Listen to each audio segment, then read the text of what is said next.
7 years in love. My dad married Willow's biological mother. After that, Willow and I broke up. She was the one who brought it up. Before leaving, she threw out one last line. Every time I think about you becoming my brother, I feel disgusted. I was completely lost. Until my dad introduced me to a blind date, Anna. Anna had a slim wasp waist, curvy hips, and long legs.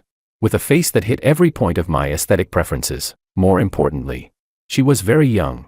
And looked incredibly innocent. The next second, Anna leaned closer to me. With a shy expression, she said, "Gio, I heard you like naughty girls. I can. Can what? Can what? Exactly." I was a little curious. That night, she actually took the initiative and asked me to go to a hotel with her. I looked at her in a maid outfit, kneeling down to serve me. And my palms were sweating from nervousness. Wasn't this moving a bit too fast? The very next second, Willow called me. She sounded like she'd had too much to drink. Her voice choking as she said, "George, I miss you so much." I hadn't even had the chance to speak before Anna mercilessly hung up the call. She curled her lips into a smile, tied up her long hair, and just as I thought she was about to show her real skills, she suddenly said, "Gio, would you like to buy insurance?" Chapter 1. What? Buy what?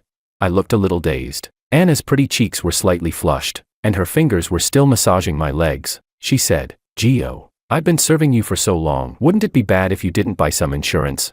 I froze in place, my brain struggling to process this. All the faintly suggestive thoughts that had just surfaced vanished instantly. Anna looked aggrieved and put on a soft, coquettish voice. "Gio, say something." I asked stiffly. "You sell insurance?"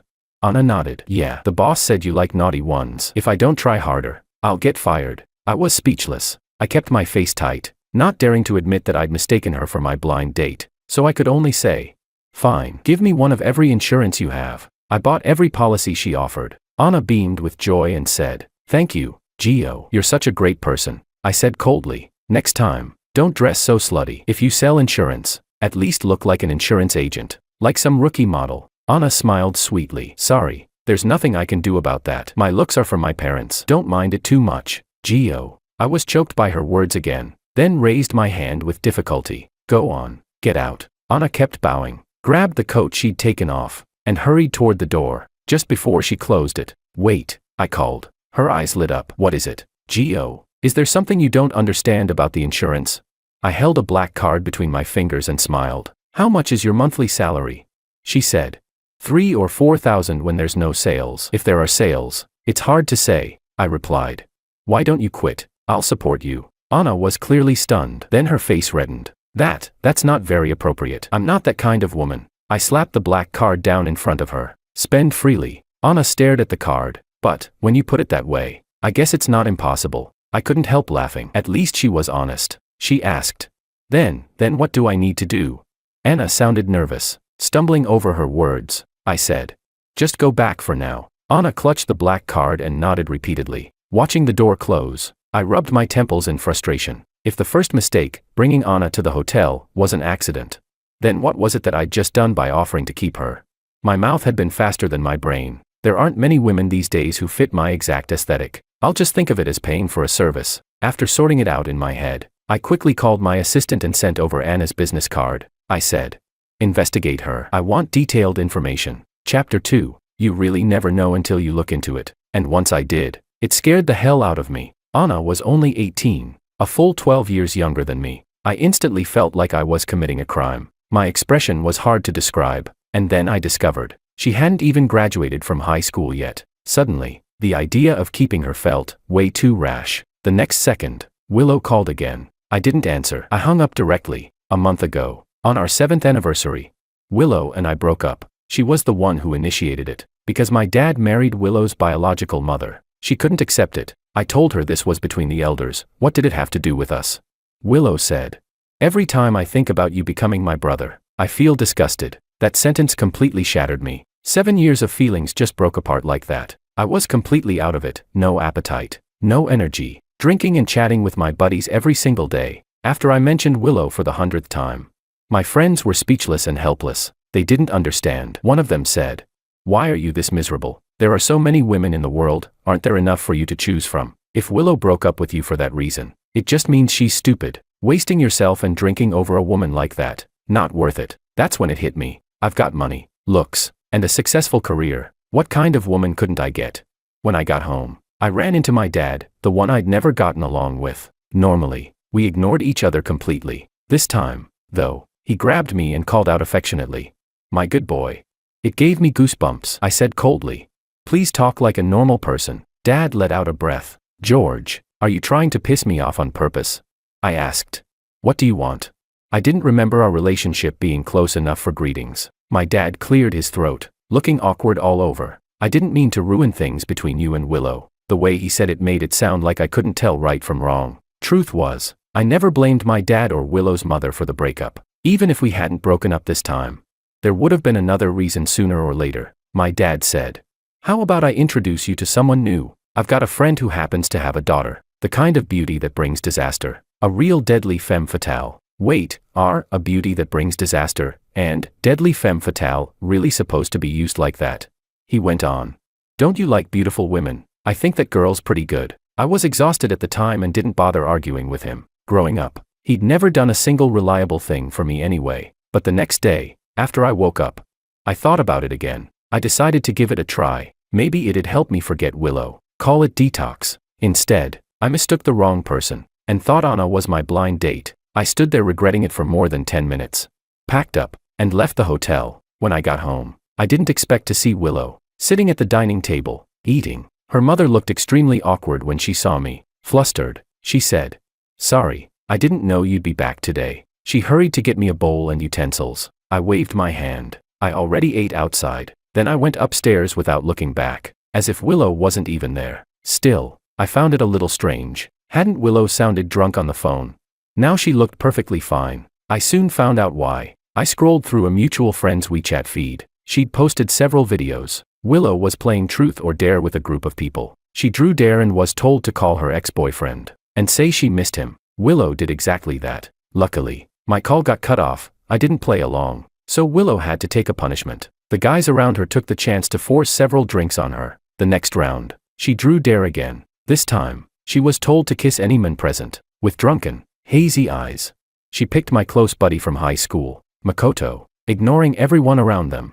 The two of them kissed recklessly. Chapter 3. I stared blankly at the screen. I thought I would be angry, furious, even, but unexpectedly, I felt nothing at all, just emptiness. My 7 years with Willow were truly over. The next second, there was a knock on my door. I thought it was the housekeeper. It was Willow. Her eyes drooped slightly, her expression tinged with melancholy. "George, dinner's ready." I frowned. "Didn't I already say I'm not eating?" Irritation flashed in Willow's eyes. "George, you've gone too far. My mom didn't do anything wrong to you. You shouldn't disrespect her effort like this. She made this meal." That really baffled me. What right did Willow have to say any of that? I eat if I want to eat. I don't if I don't. Even my own father can't control me. Who did Willow think she was? I waved my hand impatiently. "Get lost. Don't annoy me." I tried to close the door, but Willow stuck her hand out to block it. She snorted coldly. "George, you're jealous, aren't you? This is all your fault. Your dad just had to marry my mom." I laughed out of pure disbelief. "Willow, what the hell is wrong with your brain? You're blaming me. What does this have to do with me? You're acting like I'm the one who married your mom. I've noticed something. Why do you only dare to throw tantrums at me? Running some kind of compliance test? If you've got guts, go cause a scene with my dad." "What? You don't dare?" Willow's expression shifted slightly. I sneered and slammed the door shut. Her hand didn't get out in time and got caught. She cried out in pain. I shrugged. Serves her right. Then I turned around and called Anna. She picked up almost instantly. "Gio, what are you doing? I miss you so much." I sucked in a breath. This girl really knew how to talk. I replied. "Talking to you." Anna laughed softly. "Gio, can I come see you now?" I paused. We just parted not long ago, and now she wanted to meet again. And it was already so late. I'd underestimated Anna's determination. "Gio, please, let me come find you." I couldn't resist her soft pleading. I gave her an address, an apartment I used to live in. Anna immediately said, "Okay, Gio, I'm coming right now." I hurried out the door, only to realize Willow hadn't left. She was standing in the hallway, her face dark. I ignored her and lifted my foot to leave. She asked, "Where are you going?" Impatiently, I said, "None of your business." She sneered. "It's so late, are you going out to fool around with your bad influence friends again?" I was honestly speechless. How did Willow manage to say things like this with a straight face? I said, "No, and even if I were, what does it have to do with you?" I'm going to see my girlfriend. Willow's pupils shrank. Then she laughed. George, you're really saying something like that just to get my attention? My mindset was steady. After years of grinding it out in the business world, I'd seen all kinds of people. People way stranger and more dramatic than Willow were everywhere. Like bosses hosting dinners. And some troublemaking assistant arranging a whole table of burgers, fried chicken, and fries, then getting scolded and still bragging. I'm just a tiny legend, so there was really nothing to get angry about, I said. Believe it or not, you shouldn't be meddling in my private life. Willow's face turned awful. She opened her mouth, but not a single word came out. Just as I reached downstairs, I saw Makoto walking in. George, what are you doing here? He asked. I looked at him, confused. This is my house. I should be the one asking why you are here. Makoto instinctively glanced past me. Willow was standing at the stairway. Makoto, you're here. Makoto gave me a smug smile, walked over, wrapped an arm around Willow, and kissed her. Willow hooked her arm through his, turned back to me.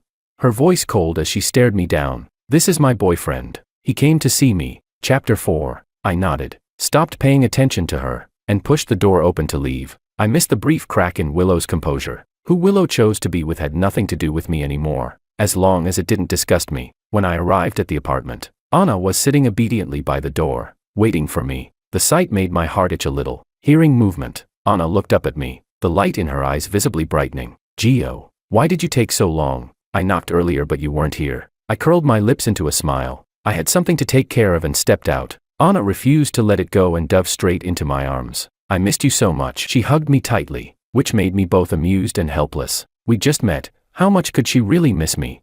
Her cheeks flushed as she said softly, Gio, let's go inside. I took out the keys and handed one to her. You can live here from now on. This was the apartment I'd lived in during college. The facilities were complete, more than enough for one person. She replied obediently.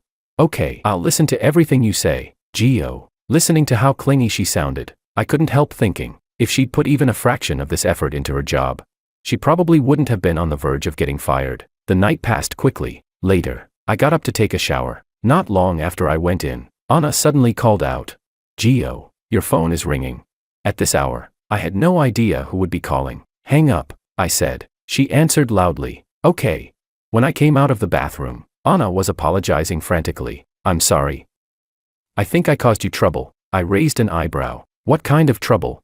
She hesitated, then said, I accidentally answered the call. It was a woman. She asked who I was, and I said I was someone you were supporting. And then she started yelling at me. The more Anna spoke, the more upset she became. Tears fell one after another, and she looked utterly wronged. I didn't even need to think to know who it was. Willow. I quickly pulled Anna into my arms and comforted her. All right, don't worry about her. I'll handle it. I lowered my head and blocked and deleted all of Willow's contact information. I missed the satisfied smile that briefly curled at the corner of Anna's lips. After that, Anna held onto me and murmured, Gio, I'm so sleepy. Let's sleep. I nodded. I was exhausted myself. Anna clung to me, sticky and affectionate, making me want to laugh. Just as I was drifting into sleep, a stone suddenly smashed into the glass of the balcony. I was jolted awake instantly. Right after that came Willow's hysterical shouting, George, you bastard. Get down here right now.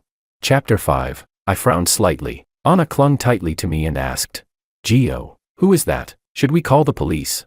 I got up to check, but Anna looked extremely nervous. She said, Gio, don't go. What if something dangerous happens? I held her shoulders, then let go. It's fine. I'll call property management. Downstairs, Willow was still yelling nonstop. Someone she'd woken up turned on the lights and cursed angrily. Crazy bitch, what are you screaming for? Are people supposed to sleep or not?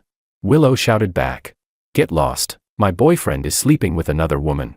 I closed my eyes. Willow was being completely unreasonable. She was really pushing me to the edge. Anna was still uneasy and said she wanted to take a look. She turned on the light, carefully walked to the balcony, and looked downstairs. What I didn't know was that, at that moment, she flashed a provocative smile at Willow below. The call with property management went through. They quickly assured me they would remove Willow as soon as possible. Willow kept screaming, You slut, believe it or not, I'll kill you.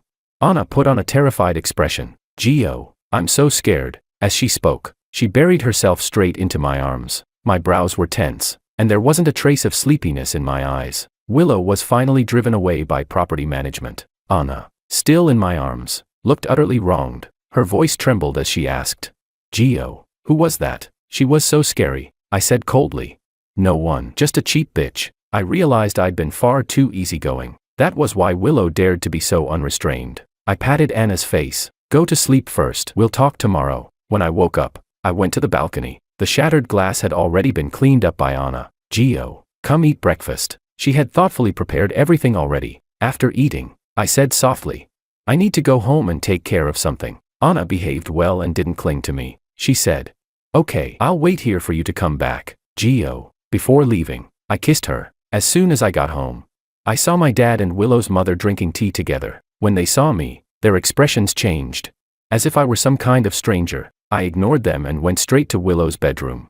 Picked up a hammer and started smashing. The housekeeper rushed over in panic. President Wong, what's going on? I handed him the hammer and said, smash it, destroy everything, don't leave a single thing intact. The housekeeper was confused, but could only comply. Hearing the noise, my dad and Willow's mother hurried upstairs. Seeing the scene inside, my dad's face darkened. George, what are you doing? This is Willow's room. Willow's mother had tears in her eyes as she asked, did Willow do something to upset you? Auntie apologizes to you. The moment my dad heard that, his anger exploded. He raised his hand to hit me, but I grabbed his wrist hard. Through clenched teeth, I said, Dad, have I been too easygoing? Your stepdaughter ran downstairs to my place in the middle of the night and smashed my balcony glass with a rock. What's wrong with me smashing her room? Willow's mother hurriedly said, that's impossible. Willow is such a good girl. How could she possibly do something like this? She's always been so good. I snapped. Good girl my ass. She's fucking 30 already. What girl are you even talking about? Chapter 6. My dad's face darkened. Is that how you talk to your elders? Did you shove all your manners into a dog's stomach? I replied in a chilling tone. Diego Wong, don't force me to go all the way. Believe it or not, I can make you lose both wife and family. My dad was breathing heavily, his hand shaking as he pointed at me. Unfilial son. I shot back. Unfilial father. My dad was left speechless. Willow's mother burst into tears, and my dad panicked. Rushing to comfort her, I looked on with mockery, disgust churning in my gut. When my mom was still alive, he'd never treated her like this. I pinched the bridge of my nose and said impatiently, Dad, I'm serious. Keep the woman you sleep beside and your stepdaughter far away from me. Otherwise, this won't end with just one room being destroyed, Diego said. How did I end up with a son like you? You're a grown man. How can you be this petty? Still holding a grudge over Willow breaking up with you? I stared up at the ceiling, utterly speechless. What kind of impression had I given him all these years? I said, that's unnecessary. She's almost 30. I like them young. The moment the words fell, Willow rushed over and instantly took in the devastation inside the room. Not a single thing was intact. She screamed. George, what did you do? My makeup, my necklaces, my limited edition bags. My dad hurried to apologize. Willow, I'm sorry. I failed as a parent. I'll make George compensate you. The very next second, I raised my hand and slapped Willow hard across the face. Bitch, if you don't want your hands, I can chop them off. Willow clutched her cheek, staring at me in disbelief. You actually hit me? I laughed. I hit you because you deserved it, for smashing my window in the middle of the night. Willow's face flushed red. George, I haven't even asked yet, who was the woman who answered my call last night? I shrugged. My girlfriend. What about it? Willow's breathing quickened. That's impossible. You can't be with another woman. I laughed out of sheer anger. Are you serious, idiot? You don't still think you're some prized treasure, do you? I'll say it again, I'll be with whoever I want. Ignoring my dad and her mother, Willow slammed the door and yelled at me. George, that's impossible. How could you be with another woman? Seeing she still didn't believe it, I said disdainfully. Believe it or not. Oh, and from now on, you're not allowed to live here. You and your mother eat my food, spend my money, live in my house, and still have the nerve to scream at me. Just looking at you makes me sick. Talking about how becoming her brother disgusted her. The disgusting one was clearly herself. Willow's breathing became erratic, her emotions visibly unstable. George, do you even know what you're saying? I looked at her sharply. Get out. Can't you hear me? Get out of my house right now, bitch. Once I'm provoked, there's nothing I won't say. I called the bodyguards. Drag Willow out. I don't want to see her. Willow was furious and shouted. George, playing hard to get has its limits. Get out, I said again. The servants and bodyguards all followed my orders. I could replace them anytime I wanted. Willow was dragged away. Her mother cried uncontrollably. My dad cursed me out nonstop. When he called me an unfilial son for the third time, I finally snapped. Impatiently, I said, you've got two choices right now, leave, or I'll let you experience what it's like to lose both wife and family. I knew exactly what he cared about, nothing but his pride. Even now, he refused to admit that the real authority in this house had already fallen into my hands. His face stiffened. He took Willow's mother and left, no longer daring to provoke me. That incident finally made me cautious. I returned to the company and began tightening my grip on power. Step by step, family ties, love, none of it mattered. Only capital was a solid foundation for survival. Chapter 7. After that, I worked during the day and went back to the apartment at night. Life was smooth sailing. No wonder those boss friends of mine all liked keeping a kept woman. They really were incredibly considerate. How did I never realize the cost performance was this high? On the weekend, I held Anna while handling work. She sat on my lap and twisted her waist playfully. Gio, I want to find a job. I raised an eyebrow. What kind of job? Aren't you happy staying at home? Anna's tone fell. It's not that. I just feel like I don't deserve you. I'm way too different from Willow. I froze for a moment and looked at her. What happened? Did you run into her? Logically speaking, Willow and Anna shouldn't have had any chance to cross paths. Anna nodded lightly. But it's okay. I'll only listen to you. Gio, whatever you want me to do, I'll do. My tone turned serious. What did she say to you? Anna avoided my gaze. It wasn't much. She just said I'm some delinquent girl, that I don't deserve you, and told me to stay far away. Then she asked carefully, Gio, am I really that bad? Sigh. I knew she was getting insecure again. I pinched her cheek. Don't listen to her nonsense. You're much better than her. But that didn't comfort her at all. Anna's lashes grew wet as she said, Gio, I'll work hard. I scratched my head. Hey, that's really not necessary. I kept Anna because I liked her as a person. I'd never cared about her education or background. Besides, money was the one thing I had plenty of. But I seriously underestimated her determination. She actually took the initiative to sign up for the National College Entrance Exam. I was completely stunned. Her being a high school student again made my sense of guilt skyrocket. I said, why don't I just send you abroad to study? You don't need to take the exam, she replied. No, I want to work hard. I was about to lose my mind. Really, you don't have to. Anna puffed out her cheeks and stared straight at me. I saw a trace of stubbornness in her eyes. That meant there was no negotiating. Helpless, I said. All right, if you want to take it, then take it. I arranged a school and private tutors for Anna, which turned into me driving her home from school every night. Absolute heart attack material, because Willow had privately gone to cause trouble for Anna. I had someone trip her up behind the scenes. She'd been having a rough time at work lately. On Monday, Makoto suddenly showed up at my office. He demanded, why did you reject my resume? Only then did I remember that happening. I said, your ability isn't good enough. This isn't a marketplace, and this isn't a place where you should be making a scene. Other than Willow slipping him in, I couldn't think of any explanation. I smiled and reminded him. And also, barging into my company like this will get Willow into serious trouble. Did he really think I was some pathetic simp? I'm a ruthless capitalist, cold-blooded and selfish. Makoto laughed, his tone arrogant. George, I know you're upset and jealous of me, but there's nothing you can do. Willow loves me, not you. What's the point of all your money? You still lost to me. Sigh. The most tragic thing for a man is having money but losing the woman he loves. I was speechless. Completely. I genuinely couldn't understand Makoto's way of thinking. He went on. Ever since high school, I've hated that superior look of yours. Why do you get everything so easily? I replied flatly. Because I was born with it. Don't be so possessive over things that belong to others. Okay, thanks. Makoto's expression twisted. Stop pretending. You're just jealous of me. That's why you deliberately blocked me from getting a job. I said expressionlessly.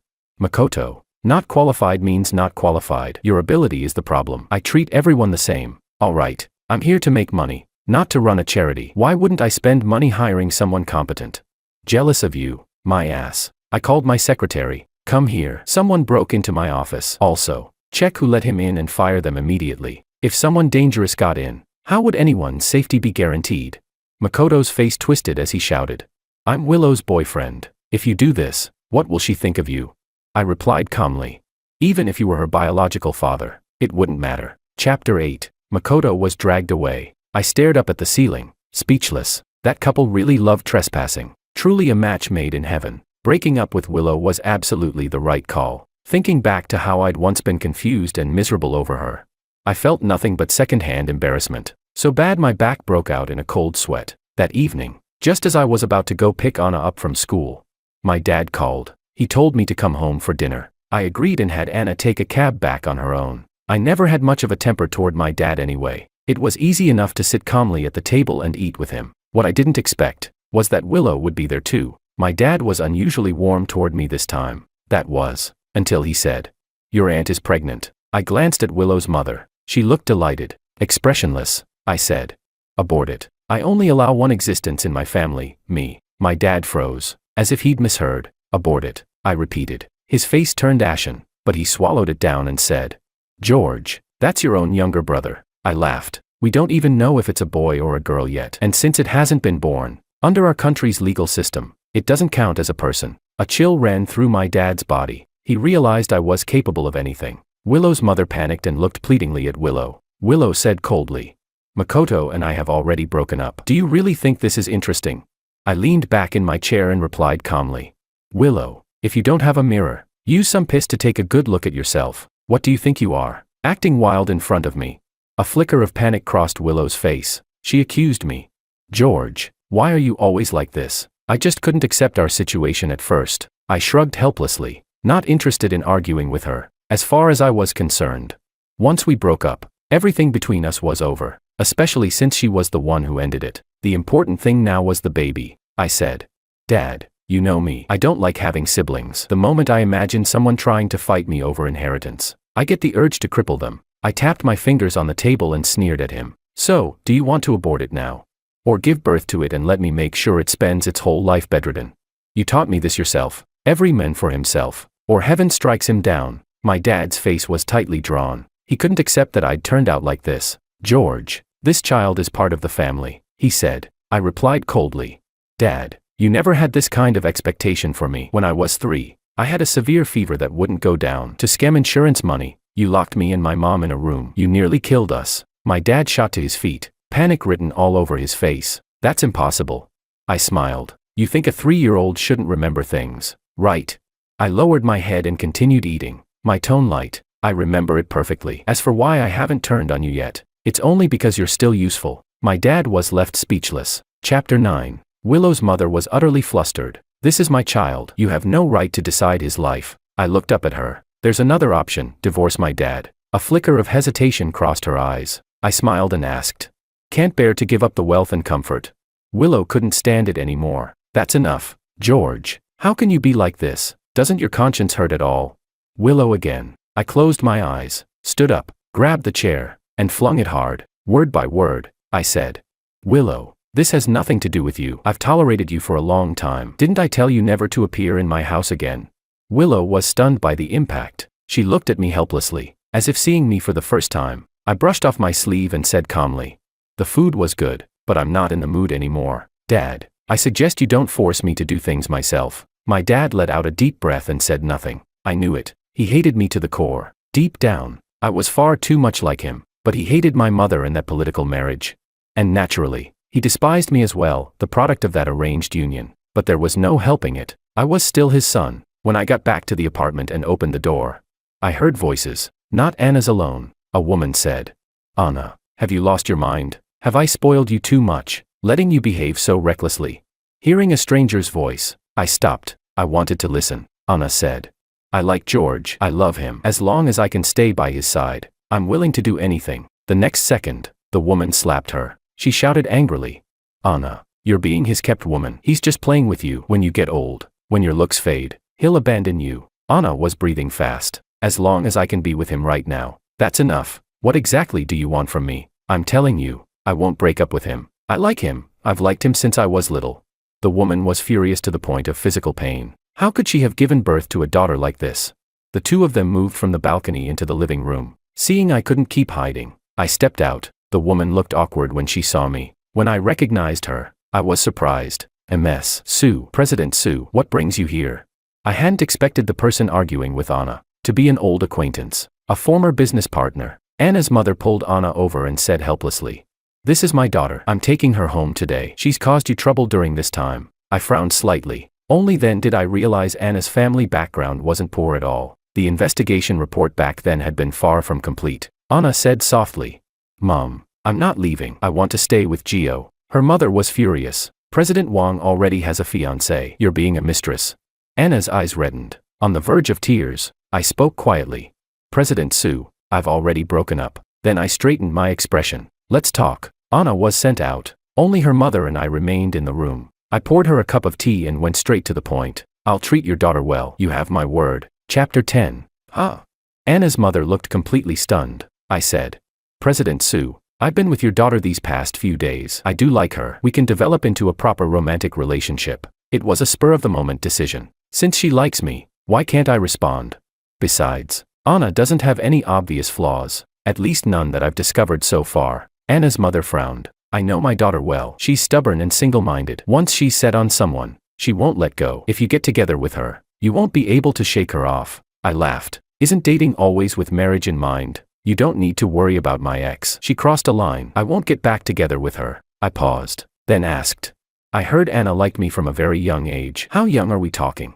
From Anna's mother, I learned many things about Anna. It turned out she'd seen me back when she was in elementary school. Her mother looked a little embarrassed but also amused. And then she said she fell in love with you. Recently, when your father was arranging blind dates for you, Anna took the initiative to approach you. No wonder Anna had mistaken a client for her blind date. I sighed inwardly and said, these are all minor issues. From now on, I'll seriously date her. President Sue finally relaxed and went on to complain about Anna's bad habits. She'd been especially willful as a child, never listening to anyone. Going back to school now was actually a good thing for her. After I saw Anna's mother off, Anna kept looking at me uneasily. She asked pitifully, Gio, you're not going to abandon me, are you?